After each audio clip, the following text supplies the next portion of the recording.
Ladies and gentlemen, I want to express a very warm welcome to all of you to the White House.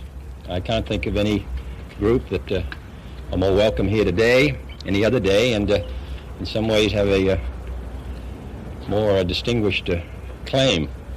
We're particularly glad to salute you on Columbus Day. I think Columbus has been a fascinating figure to me for many reasons, but partly because of his extraordinary skill as a navigator.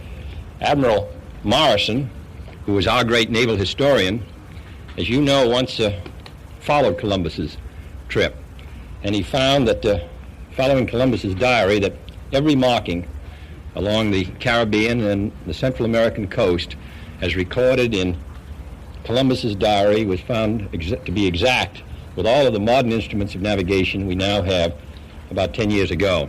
This is, I would think Columbus would have to be considered the foremost sailor, not of his time, but I think in history. But the more significant fact, of course, is the perseverance.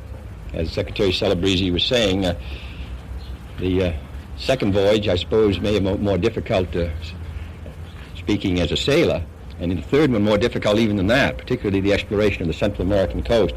But of course the more difficult one was the first voyage. That's always true. First voyages are the hard ones, and they require the perseverance and character.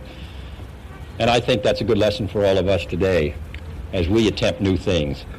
The first voyages, as all of us know, are the more difficult. Whether it's going into space, going to the bottom of the ocean, building a better country here, building a more prosperous country, the first voyage through our history has always been the most difficult. And I'm glad to welcome all of the successes of Christopher Columbus, and you do not have to be of Italian extraction to be able to claim that inheritance. All of us who followed the great navigator to the United States have prospered and benefited, and I'm sure that you take the greatest pride in the work that's been done, the families you've raised, the children you've educated, the position of responsibility that they've achieved.